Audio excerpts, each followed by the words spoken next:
You're listening to the AFTERBUZZ TV Network, now the largest new media platform on the web, and your #1 source for after-show entertainment.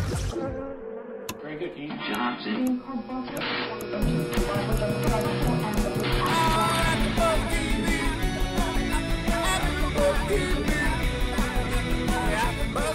From the AFTERBUZZ Studios in Los Angeles, California, and streaming live on Ustream, this is AFTERBUZZ TV for Desperate Housewives. We'll break down tonight's episode and get you all the latest Desperate Housewives news and gossip. If you'd like to buzz in on tonight's show, you can buzz us at 424-256-1729. That's 424-256-1729. And now, picking up where the show leaves off and the buzz continues, it's AFTERBUZZ TV for Desperate Housewives.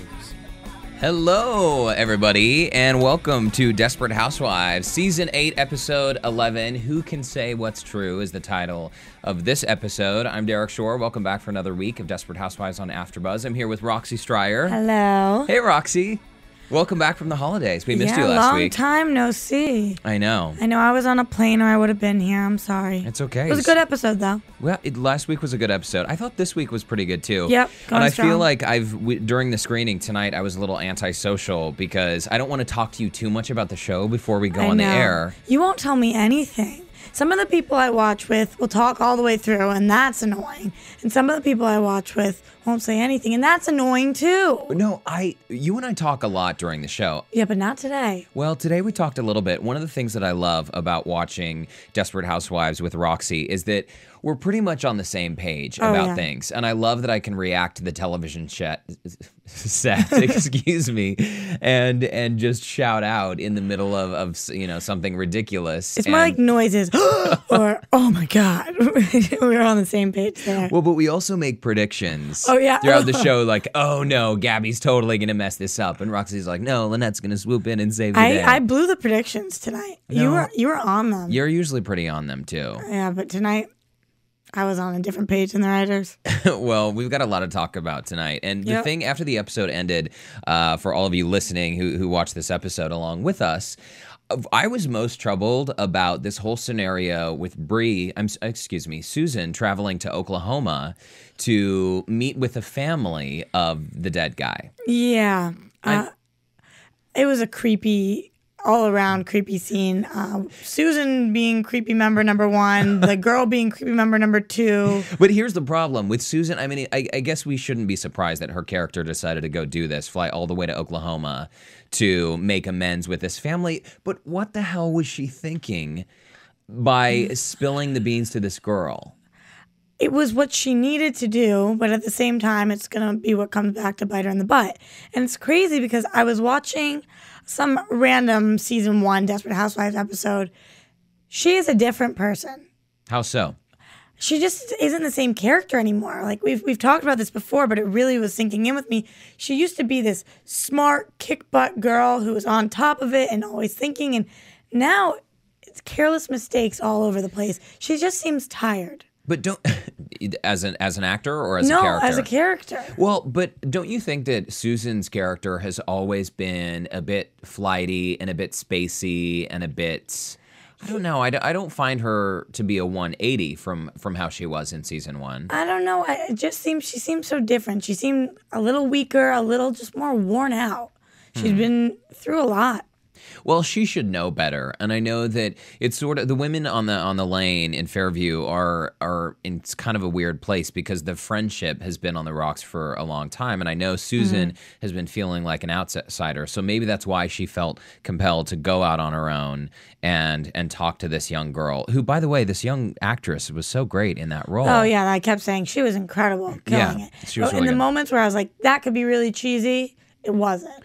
Yeah, it worked out. I mean, the whole Lego buying thing, I mean, when Susan is suddenly writing these big checks, I'm thinking to myself, wait, what happened? I guess she made some money from her art, and Mike is still the plumber whose paychecks, I guess, are bounced by Ben now. But where did all this money come from? Did I miss something? When she said you added an extra 0, what do we think she gave her, 1,000? $1,000 maybe instead of 100? Who knows? Who knows? Yeah, I don't know where the money's coming from. Just dramatic license, I guess. Well, one of the most predictable things, of course, is that Susan's address in Fairview on Wisteria Lane is written on that check. And I was saying to you during the episode, one of the few times that we did talk, I said, your address is on your check? That's scary. You know, Roxy, I know you are a young whippersnapper, but those of us, I'm 30, so that's quite old.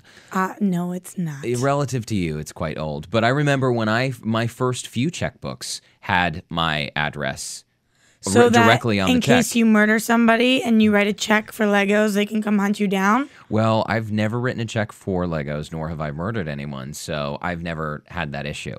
Are both those truths? That's absolutely true. I don't even know why I just asked that. I know that one of them's a lie. No, Pete, do you even own a checkbook? I know that you have Legos at home. Come on. Do you have a checkbook at home? Yes, I have a checkbook. But your address is not on it. No. Yeah. Nor is my phone number, my email, my shoe size. I know. People Roxy have gotten Str. smarter. You know, people used to also carry around their social security cards in their wallets, Yeah. which is so stupid because if your wallet is stolen and someone wants to steal your identity, they have your home address, they have your social, and they can apply for any credit card they want. My friend just lost her green card that way. She was carrying it around in her wallet. So Do people do that? smart people don't. Oh, dear. Oh, my. Well, that's for another time. But I hope your friend isn't listening to the show tonight, but that's not so smart.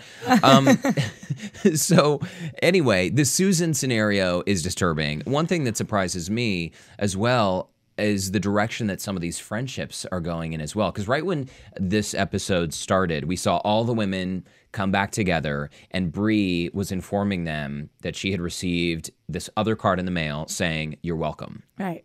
And so the mystery continues. Who is this person sending these letters to Bree? And I loved Gaby's line, something like, I know, why don't we all just become friends again and stay mad at Bree? Mm-hmm. And Lynette was like, done, we've got it. Yeah. But what I wasn't expecting was to see this budding friendship between Gaby and Lynette. Yeah, and it's interesting here when we usually talk about, we have different topics, and sometimes we talk about the women and their husbands, and sometimes we group them as friends. So I was trying to think of another time that we were talking about Gaby and Lynette together, and I don't know how often they really are in a category together. Yeah, well, each of the characters, I think, they're all so different, especially Lynette and Gaby. Gaby is kind of superficial and Right. comic relief, and Lynette's always been the stable mom, and she worries about things too much and is a little too responsible. But what struck me is that even though Gaby's marriage seems to be strong with Carlos, it's actually maybe not that strong because he's not around. He's in rehab, and in some ways, she's kind of lost her husband during this time of her life. And Lynette certainly has lost Tom. Who knows if that's permanent or not. But I thought that was kind of nice that even though they are such different characters, they've been able to find this common ground. The common ground is exactly what I was just about to say. That's a big theme of this episode, I think, because talking later, we'll talk about Bree and Renee and what they have in common also, the loss of a parent at a young age. And they talk about that in this episode. And Lynette and Susan and Gaby, both are missing their husbands right now. So I think it's important to see how people can connect through things like this, especially they're all friends, but just at different points they connect with different people because of what they're going through. Yeah, absolutely. And also, I think it'll be interesting to see as those characters all connect and Susan is the outsider, it'll be really interesting to see how this whole situation plays out with Susan returning from Oklahoma after telling this girl that she doesn't have to worry, the stepfather is never coming back. It was a little too aggressive for my taste, what she said. Trust me, he's never coming back. Yeah. I think she could have phrased it in a less incriminating way, such as, I don't think he'll be coming back. He's been gone for so long, but if he does, here's my number if you want to call, no phone number, but here's a hotline you can call. Or how about, here's my contact information on the personal check I just gave to your mother. Yes, after I told you that I am certain he'll never be coming back. That whole scene with Susan was a little creepy because Yeah. when initially she was in their home and she saw the girl leaning up against the door jamb and Susan was looking at her and the girl was sort of not sure what she was, she didn't say anything. Then when the girl's taking out the trash and Susan's just sitting there in her dark car waiting, it was creepy, don't you think? It was like the scenes when we see people sitting in the car watching whoever that man is, watching everybody else, Bree. watching Bree. Yeah, exactly. Creepy. So Susan's approach maybe, I don't know, maybe like wait for her outside of school. Who knows? But at night, I would definitely not want someone to approach me like coming out of the dark. Me too, but you know what? That was, I think, my favorite scene from this episode, at least one of them. By the way, I didn't even say that. I think this episode was incredible. I thought I was really interested with all the different situations, but I think it was my favorite scene because I love when writers find a way to allude to things and we understand. They don't throw it in your face. So the girl wasn't saying, yes, I was abused. Yes, physically, sexually, whatever it was. She was not responding, which is very, I think, a human characteristic. Nobody would just say their life story to a random girl in the middle of the night. Yeah. But we still, of course, knew what was going on. Right. And I thought they really had a connection there where Susan really felt relieved by being able to talk to this girl and reminding herself, this is a bad man who shouldn't be on this earth. Yeah. He's doing bad things. And I really did help somebody. Well, and I don't think there's any question that Susan feels like she is able to let her own emotional baggage go after this, because we saw at the end of the episode when she comes back to Wisteria Lane, gets home with her luggage and sees Mike in the house and says, you know what, we don't have to worry about this anymore. Right. And just the music and the tone of that whole scene was, I think, a powerful way to foreshadow the fact that, no, it's actually probably not over. Cut to family in Oklahoma looking at her address on the check. They're going to investigate, right? Of course. And you're an accessory to murder. It's not over until it's over. And when is that? When you're found or when something happens. It doesn't just go under the rug. But seriously, we're halfway through the last season. I mean, we really only have, 12 episodes left, I guess, of this entire series. And I don't know. These storylines better start wrapping up or else all the women are just going to go to jail in the last episode. Would that piss you off? I don't know if it would piss me off, but I think it would confuse me for sure. No? I don't know. I mean, that's the thing. If there was another season of this, I would be sitting here saying, oh, it's out of the question. They're going to find a way to brush this under the rug and move on and whatever, but it's ending.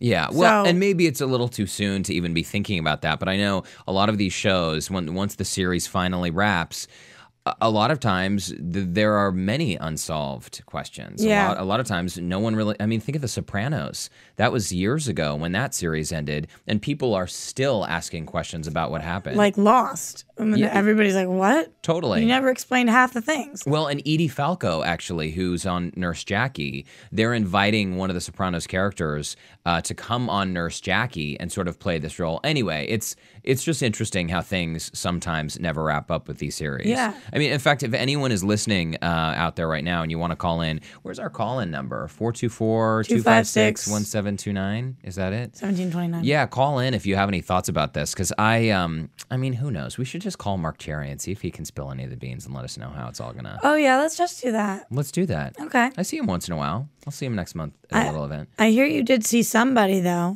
You know, yes, I actually did. I don't know who. I honestly don't. Well, I was telling Roxy before the show started. I was at Starbucks yesterday, and just kind of working on my little iPad, catching up on email, and I ended up seeing one of my friends, and then realized he was with one of the actors from Desperate Housewives, a regular on the series. And I was like, oh, that's interesting. And then they came inside and talked to me because I have this iPad case that my friend Dave has been wanting to buy. Anyway, so we had this long chat, but do you want to know who it is? It's really not that big of a deal. Yes, I want to know who it is. I'm pretty sure our listeners do too. Okay, it's not one of the ladies. If it had been one of the ladies, that would have been what I started the show with. Who tonight. was it? It was Tuck Watkins, who is Bob, who's the neighbor Bob, half of the gay couple. He's the guy who plays the lawyer, tall, good-looking guy. Bob. And that's great. Yeah, he's really cool. I've seen him out at a few events.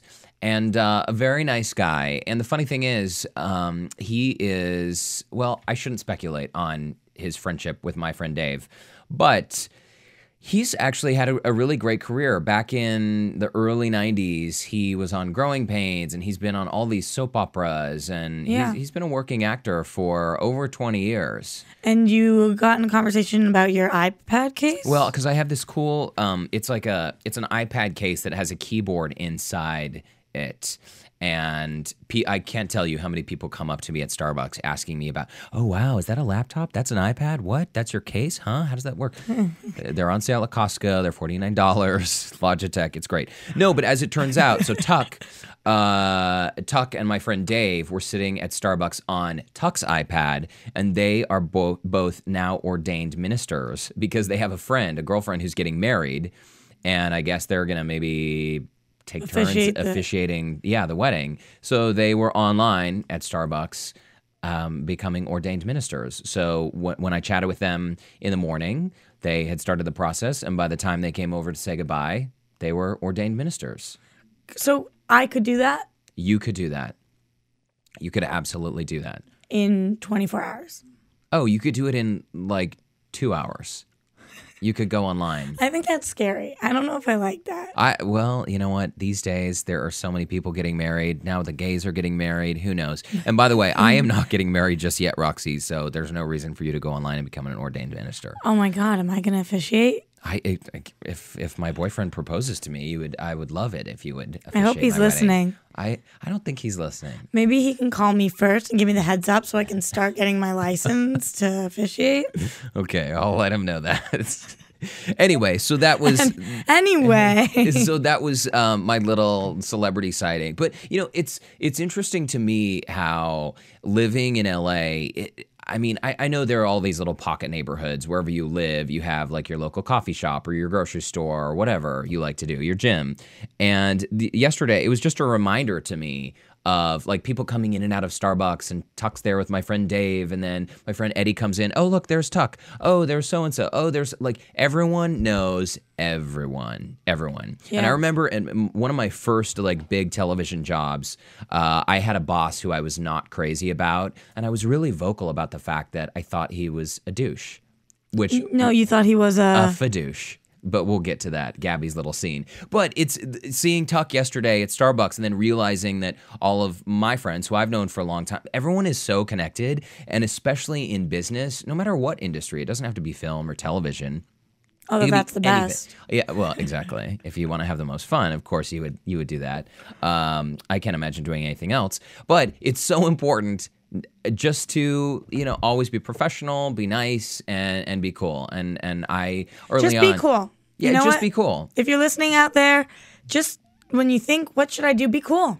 Just be totally cool. Well, because you never know when that person, who, that boss who you hate and you're bad-mouthing at the coffee shop, you never know when that boss is best friends with the casting director of the show that you want to roll on. You know Did that happen to you? Are you a little bitter?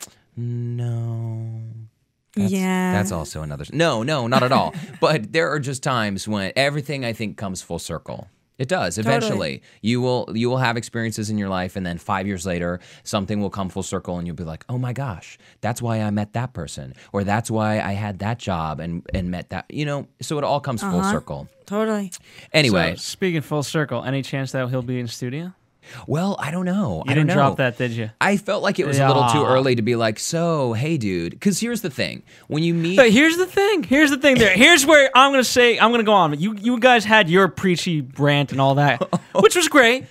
I will give you that. But here's my rant. Yes. Anytime I've met, Kevin Undergaro and Maria Menounos, they meet all these people, and they throw themselves at this idea. They're like, you guys do what? Why aren't we in studio? Why didn't you guys ask us? I mean, Aaron Paul from Breaking Bad, he was like, yeah, I'm there. That's awesome. So, and he was. Missed opportunity. No. Not a missed opportunity. Not at all. Because we know the friend. Yeah, there exactly. I believe in planting the seeds. And it would take me 2 seconds to text my friend Dave and say, yo, 2 questions. Do you need me to pick up one of those iPad cases for you at Costco? And question number 2, will you get Tuck to come on our show? And does he want an iPod case as well? Yeah, exactly. And does Tuck well? But Tuck has an iPad 1. Sorry, dude. Upgrade to 2. No. So Phil, I don't think there was a missed opportunity at all. I think it's just. I think when you meet someone, it's a little, especially in LA. There are so many people who find out that I like produce commercials or I host shows once in a while. And the moment they learn that, they're like pitching me on this huge idea. And like, I'm like, whoa, chillax a bit. Like, let's just chill. And so it's very much, I don't like when people do that to me. And so it's very much my style to get to know someone a little bit and then be like, hey, and by the way, if you're interested. See, I'm kind of the opposite. I don't like when people beat around the bush. Like, if you're going to talk to me about something. It's like the people who call you and they're like, hey, what are you doing tomorrow? And by the way, would you mind doing this favor for me? Totally. I hate that too. Just say, I need a favor. Yeah, exactly. If I send someone an email, it's not like, hey, I've missed you so much and I need a favor. Yeah. The subject line of the email will be, favor, I need such and such. Yeah. No, I'm totally direct, but I also think that, I don't know. In a situation like this, I just didn't feel like, congratulations on becoming an ordained minister. By the way, come on. Yeah, I mean, you're not rushed for time. We're here a lot. Well, actually, now we only have a few. I'm pushing you now. We have a few episodes left, and we haven't really had anybody. We haven't had anybody come in for this show. No, we had Scott Jenkinger, the casting director for Housewives. Yeah, come but on last season. He called in. He called in. Yeah.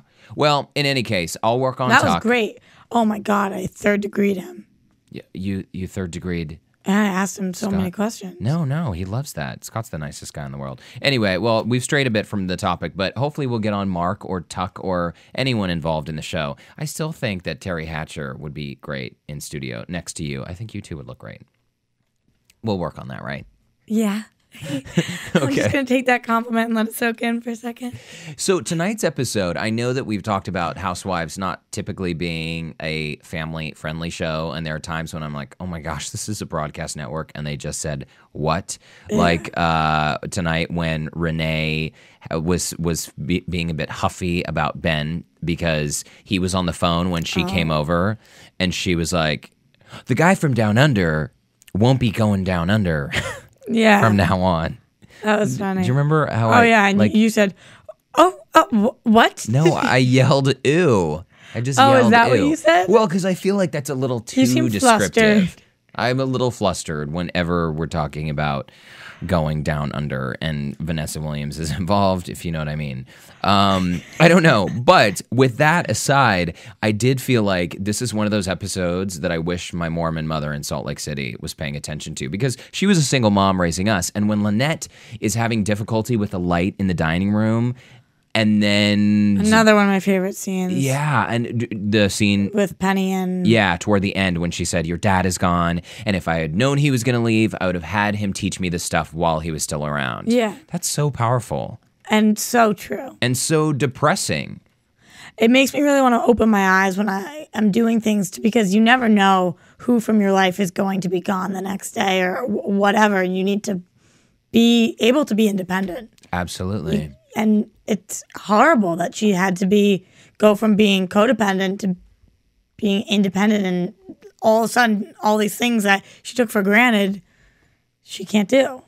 Yeah, we didn't see Tom at all this episode either because he's off in Paris with Jane. But it's good because if they started putting in footage of him in Paris with Jane, I would have walked into the other room. That would have been too cheesy. No, too much for me. I don't want to see him with her. Oh, really? Oh no. Why?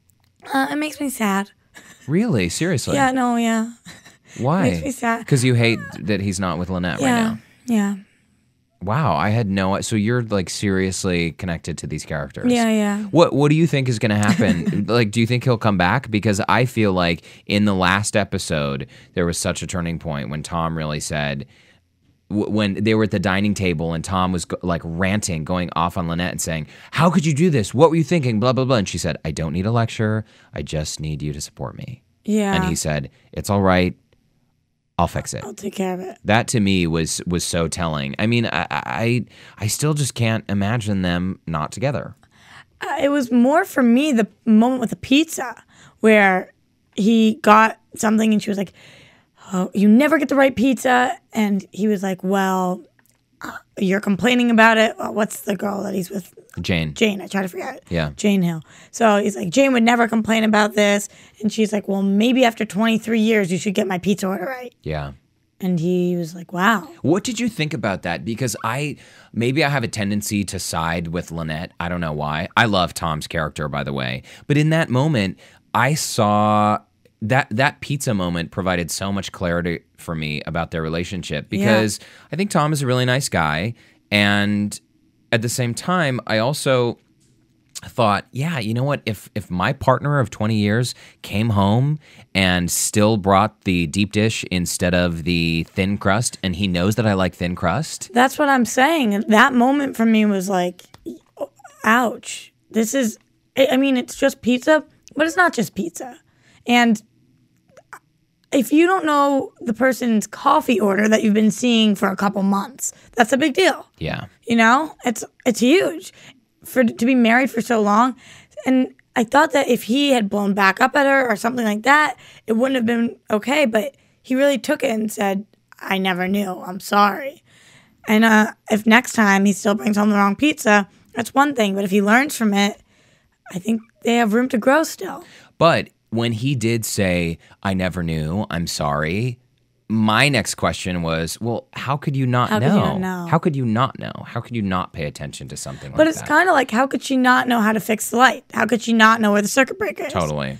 The same thing. You take things for granted. Yeah, well, and even that scene when they were all sitting in the dark and the kids were pointing to the circuit breaker and pointing to the flashlights, I thought, wow, Lynette has always been so independent. She's so smart. She's so together. She's so responsible. Seriously, she doesn't know where the circuit breaker is in her house. But also, I guess, you know, that long of a marriage and those many layers of responsibilities. You don't ever sit down and discuss, okay, you handle these things and I'll handle these things. It kind of just happened.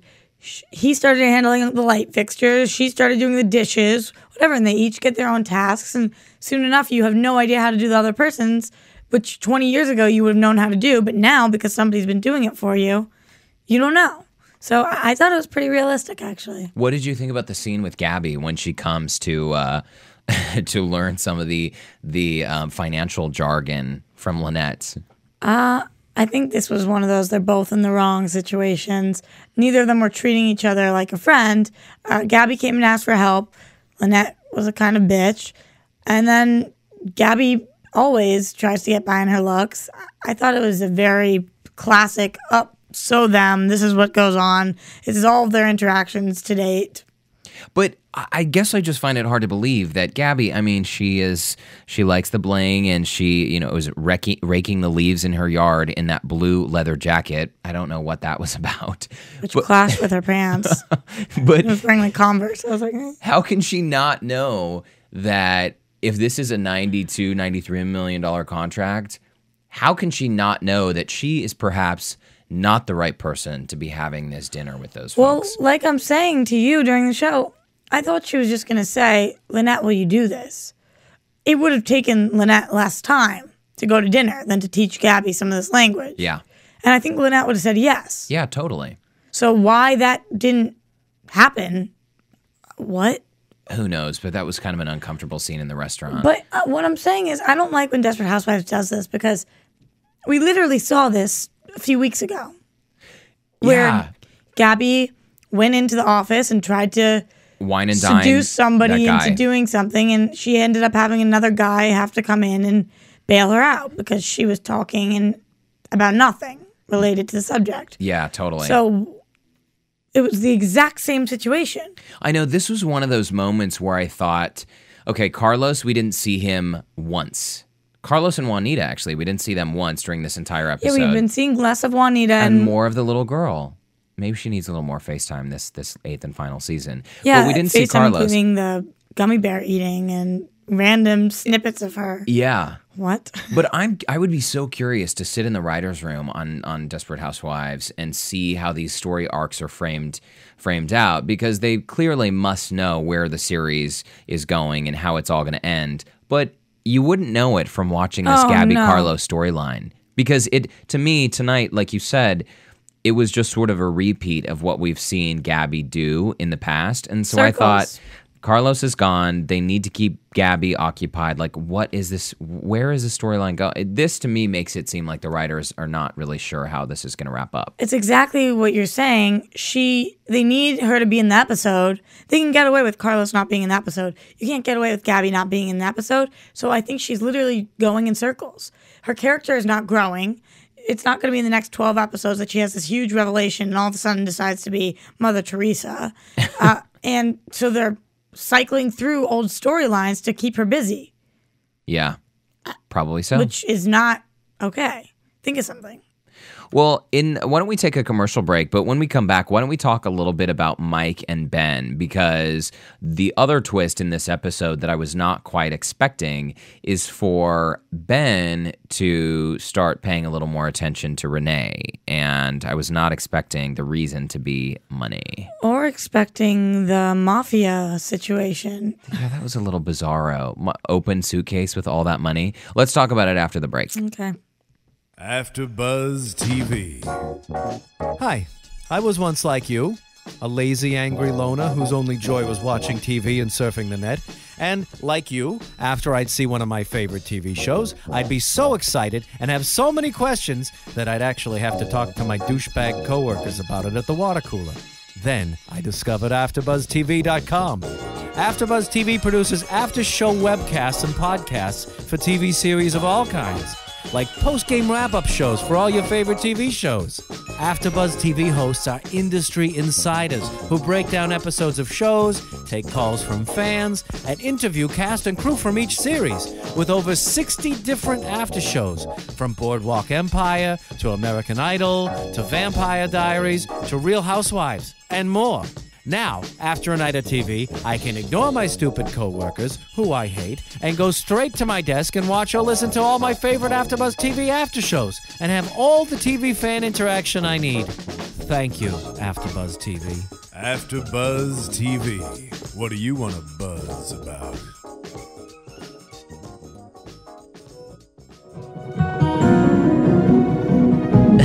I wish that commercial break had been a little shorter because I would have been stuck in a sticky situation. yeah, Roxy just had a bit of a wardrobe malfunction.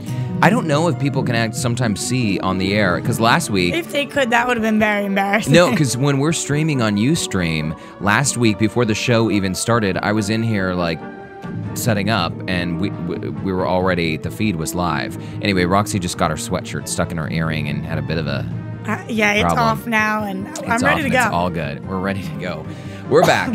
So as we were discussing before the commercial break, Mike and Ben, we saw more of them this episode than we've seen of them in a while, because Mike shows up to Ben's front door and says, "Yo, dude, my paycheck bounced." And Ben was saying, "Oh, well, I don't really know why." And of course, from the scary music and the look on his face, you know that there's more to the story than we're actually hearing. The music in this show does it. You know exactly where everything's going. I know. Seriously, the music is just genius. It's timed so perfectly. But the end result is that clearly Ben is having some financial issues, and this huge construction project that he's working on for quite some time is now on hold because of these issues. But as Roxy mentioned before the break, and as we all saw, there's this giant suitcase. I mean, does the mafia really make deals with people like that? Yo, dude, and they're there like with a suitcase and it's filled with money. How would you even find him? I have no idea. Google mafia moneylenders. Serious, and they're just sitting there with a suitcase full of money as if that's not conspicuous at all. If he doesn't come back, why that storyline was put in, beyond me.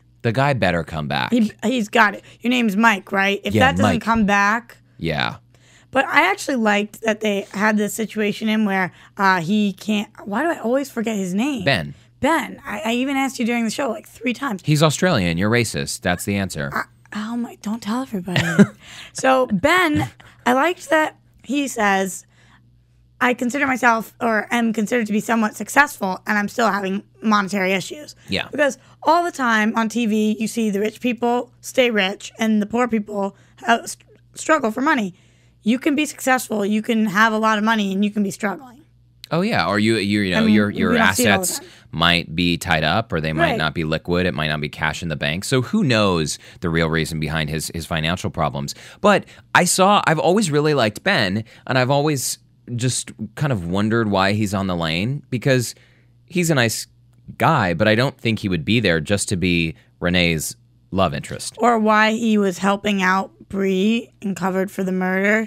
It's like too nice of a guy. Exactly. And there have been a few too many unexplained things about this guy, Ben. So this episode, we saw a side of Ben that I don't think we've really seen before, because he has been sort of blowing Renee off. And clearly, if he's having financial issues, problems with his company, then that's probably burdening his mind, and he's preoccupied with that. But he sort of he changed his tone with Renee once he realized She's moneybags. she's moneybags, that she inherited 12 million. Well, she didn't inherit, but she got from her divorce from this professional athlete $12 million. So it's Right. almost like we saw a light bulb go off in Ben's head, like, oh, maybe I should pay more attention to her. And I didn't like I that. didn't like that at all. It's such a bummer. I thought it Scummy. was it is scummy. I don't know about him because I'm starting to try to think about who's writing these letters and what's going on and where this show is going. And you've got to think about the characters we don't know that well. Could there be some freaky twist where he's not as nice of a guy as we think he is? Well, I think we might be going down that road, because in the very beginning of this episode, when we saw the women talking about this most recent note that Bree got in the mail saying, "You're welcome," it was on the same stationery that Mary Alice got her card on. It said, "I know what you did. I'm going to tell. It makes me sick," right? So the women are as confused as we are, it seems, because this mystery person seems to be shaming them for what they did, but at the same time is leading them to believe that he or she is the one who killed Chuck by hitting him with the car. Wait, but just on that note, I had to say, it pissed me off at the beginning how dumb they're all playing. So they find the note that says, "You're welcome," and it takes them too long to figure it out. They're like, wait, so you think this is the same person who wrote the other note? Obviously. Wait, so have we seen the stationery before? Do you guys think this is a big deal? Obviously. What are you guys saying? But here's the problem, though, Roxy. You're a super fan, and you watch this show as closely as I do. And I true. think that for the average person maybe who's tuning in, they need to be reminded. Like this kind of, I think that was spelled out for the audience. I know, but I know what you did. You make me sick. I'm going to tell is like in my mind. If you are watching this show, Because you're a super fan. but if you're watching this show in the final season and you don't know that note was a note, Then why are you watching the show? then kind of like, why'd you stick with it for 8 seasons? I think that everybody who still watches is a super fan. I don't know. You don't think so? 10 million people out there can recite that? Maybe. Well, not just you don't have to recite it, but you should know, or at least if you don't know that one, you know the second one that they wrote, not to Mary Alice, but to Bree a couple episodes ago. Well, I would expect more letters to be coming in future episodes. There's got to be something, some way that we get more clues about who this person is who's sending these letters. Although we did get a big clue today about who the person was with With the hands? I know, but what if it's a woman with man hands? then she really needs a Manny. What if it's my Aunt Roberta with hairy knuckles? Oh, poor Aunt Roberta. I actually don't have an Aunt Roberta. That's good, because that would have been really mean to out her on I know. on air like And that. those hairy knuckles. You know, there's nothing wrong with having hairy knuckles. I kind of have man hands. They're too small to be man hands, but I've got chubby fingers. Oh, you do not. You live in LA. You have a warped sense of what's chubby, and those fingers are perfectly feminine, Roxy, I assure I'm you. doing my finger exercises. So, Aunt Roberta can do the same. Aunt Roberta, gosh, I love you. If only you were real. In the prediction arena for next week, we did see in the tease. What was that? prediction- Oh, there we go. There we go. Your AFTERBUZZ TV. We can't. We haven't even. I don't know. This has all gone so fast. This has gone fast. I know. I'm not ready for it. Wait, you said predictions. I know. I but know. No. I think it's good. It's time, but I'm realizing that I mean, we've mentioned like about 12 more episodes left, and oh my God. Roxy, you know what? Sometimes things come to an end. I'm too emotionally involved. I need to find a way to separate my emotions from my job and watching this. It's just too stressful for me sometimes. Listen, tonight you need to put on your calendar what you're going to be doing for Memorial Day, because by the time it's that time of year, at the end of May, Housewives will be a thing of the past. Oh my God. I know. So everything comes to an end, good or bad. So, sorry, Roxy. But when the bad comes to an end, it's okay. I know, exactly. But sometimes Desperate Housewives is bad. Good, bad, or desperate. Tonight it was good. Yeah, this season's been killing it. Well, I'm looking forward to next year's new ABC series, Desperate Douchebags, which Sarah and I coined a while ago. Remember? No. You and Sarah did not coin it. What? I coined it with you. Okay, you know what, Roxy? You need to stop taking trips, because out of sight, out of mind, when you're gone. And I was the casting director of the show, okay? Of Desperate Douchebags. Awesome. Well, I know a few. So we saw in the tease for next week's episode that Ben opens up a box and there's a diamond ring in it. And that seems like kind of a no-brainer, because if Ben is going to cozy up to Renee to try to get her money, what better way to do that than to propose and have a legal contract? I hope she says, "Are you crazy?" instead of, "Yes." Because if she says, "Yes," I'll say, "Are you crazy?" See, the thing is, I have no idea how she would respond, because her character seems like such a strong woman. Part of me thinks that she would say, "Fine, we'll marry, but we'll have a prenup." That's what the smart Renee would do. But on the other hand, she has been so desperate, no pun intended, to try to get Ben's affections that I wouldn't be surprised if she just went for it and he took half her money. Seriously, I swear that's where this might be going. If that's where... Okay, so I guess we have to talk about Ben then as a character and predict where he is going, because if he is a bad guy, that's exactly what's going to happen. I think they're making us think that's where they're going to take us, but then they're not actually going to take us there. That's what I'm hoping, because I like him. Really? And I liked the cop that Bree used to date that's now dead. I know, Chuck. Chuck. But he went crazy. He went psycho. Yeah, he did go, but that's exactly what I'm going to say. We liked him, and then he went psycho. Yeah. So if they do that again, I'm telling you, cycling, circles, and the same stories. Come on, think of something. No, but you know they're going to do this, though, Roxy, because... They're not. Yes, in the premiere episode of Desperate Housewives, Season 1, 7.5 years ago, whatever, it was Mary Alice putting a gun to her head, and that was it. And we've seen her a number of times through flashbacks, but it seems like now the things that are happening is the series is coming to an end. The writers are trying to tie up all these loose ends, and in tonight's episode, oh look, it's this other note, same handwriting, same stationery as Mary Alice. Person's using the same stationery from 8 years ago. So somehow they're trying to tie this all back in, and I wouldn't be surprised if a character like Ben's character was somehow tied back into this whole series from season 1 through the use of flashbacks. Because just think how many times they've used flashbacks to help tell a story. Well, they're going to need to. They're going to need to, right. I'm sitting here thinking, who could this person be? Right. Who are our options even? Can we go over that? Do we even have any options? Well, okay, so the mafia guy who was meeting with Ben and had the briefcase full of money, he was a guy who came out of nowhere, but I bet we'll see more of because he kind of threatened Mike in a bullying kind of way. And we saw the man hands on the steering wheel of that car. I don't know. Could that guy somehow be involved? Could there be some sort of monetary backstory? I don't know. Or what about... I wasn't here last week, so I don't know if you talked about Carlos and that weird scene with him and Gaby where Gaby says, if you go to the police and confess anything ever again, I'll kill you. Yeah, that was a little Which was bizarre, so bizarre, too. But Carlos was hammered and claims he doesn't know what he was doing and ended up at the police station. Is he a candidate, for lack of better words? You know, that's a good question. Maybe so. Maybe the Carlos that we know is not the Carlos that we thought we did. Any of the husbands, I guess. I don't know. I'm going to be upset kind of if we've been thinking people are one thing for this many years. I could deal with Ben being bad because we haven't known him that long. I wouldn't like it, but I could deal with it.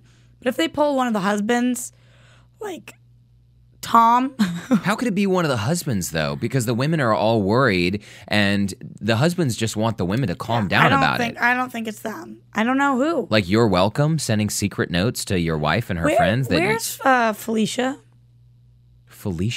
Felicia, crazy woman with 2 fingers now. Oh, whatever happened to her? Isn't she back in, like, the insane asylum? I don't know. Maybe she's out and has man hands because she had to get new fingers. And it's a hand transplant. She's in the insane asylum with Dana Delaney. Oh my gosh, Felicia, I had forgotten about her. There have been so many characters on this series killed by I was talking about, where are Lynette's other kids? They moved out and then they left. Or any of their kids, Bree's son. Oh yeah, the twins. The Lynette's son. Susan's twins. daughter. Yeah, Bree's son and daughter. Bree's daughter with the baby. Oh, yeah. Susan's daughter. And the sex swings. Remember? She made the sex swings? Yes. The bottom line is these actors are cute as kids, and they grow up, and they're hideous, and so they just don't renew their contracts. That's what happens. Yeah, and then they apparently are... Oh, I'm totally kidding. I figured that was a good note to end on. Okay. That's our producer, Words Bill. of the You day. were kidding. I was not. I'm Whatever. totally teasing. These actors are all adorable. And anyway, That's you trying to keep the good connections and not bad-mouthing people. I read right through you. Just 10 minutes ago, I was talking about not burning bridges and not talking bad about people. You know, it's just, I think that We live in a insults can be fast used world. to We're be. moving. Yes, I mean, we're all friends and we can all poke fun of each other. Kathy Griffin makes fun of people all the time, and look, she's doing fine. Yeah. Yeah, exactly. Anyway, I'm curious to see more of Lynette and Gaby's budding friendship, and I'm also anxious to see if next week I can actually spit out a coherent sentence. We also we saw Bree like randomly effing these guys. Yeah, Bree. Who I'm excited for that. She looked fantastic in this episode. Oh, yeah. More beautiful than we've ever seen her, but she is becoming a little hooch ball. But good for Yeah. her. There's only 12 episodes left, so she better be I'm getting gonna give her some action. that winky face. Okay, You- perfect. You go, Bree. All right, guys. Well, thanks for tuning in. And next week, we hope to have you back right here at AfterBuzz TV, Desperate Housewives. And we will be back next week for episode 12. So, Yes, we And will. real quick, I have an announcement. Sorry Yeah. that I saved it for the end of the show, but okay. we'll be streaming all of our shows now. We'll be streaming exclusively on AfterBuzzTV.com starting tomorrow. So, the reason for that is we want AfterBuzzTV.com. It's new, it's redesigned, and so we wanted to basically create a one-stop shop for you guys. If you want to subscribe to these guys on iTunes, if you want to watch the latest episodes, if you want to know what the hell the schedule is, if you want to see all the other shows that we do, it's all there for you. If you We want to get a cover so host many bio, shows. we got Derrick, we got Roxy. You want to know a little more about them? That's the perfect way to find out. Connect with them too. It's the easiest thing there is. yeah, and that website looks great, AfterBuzzTV.com. So that's awesome that you can just go there and watch the streaming shows from now on. Oh, yeah. Exactly. And by the way, thank you to those who have been tweeting. We definitely appreciate that. We work so hard for you guys. And, just like these guys are working hard to bring you the best Desperate Housewives podcast there is. Yeah, totally. Thanks for tweeting during the show. I mean, we're a bit technically challenged, and there's a lot going on. And what is this tablet thing? I mean, next week I'm going to work. You were talking about iPads and how you got iPad 2 and you got the thing, and you're complaining about tablets. The iPad is an Apple product. This, I have no idea what it is. I should probably cover up the brand. See, and now I'm going to get computer companies suing me. Anyway, we'll figure out the Twitter comments, and next week we'll try to tweet you back or at least mention you guys on the air. Thanks for Which, following by the way, us. follow at Derrick Shore, correct? Yeah, follow Derrick Shore and Roxy. At Roxy Str. At Roxy There you Str. go. They'll love Easy. to talk Keeping to it you. simple. All right, everybody. Thanks again for tuning in, and we'll see you next week. Thanks for the info, Phil, on how to watch AfterBuzzTV.com. Thank you guys. From producers Kevin Undergaro and Phil Svitek, engineer DJ Jesse Janity, and the entire AfterBuzz TV staff, we would like to thank you for listening to the AfterBuzz TV network. If you have questions or comments, be sure to buzz us at info@AfterBuzzTV.com. And you can find us on Facebook or follow us on Twitter by searching for AfterBuzz TV. Buzz you later. The views expressed herein are those of the hosts only and do not necessarily reflect the views of AfterBuzz TV or its owners or principals.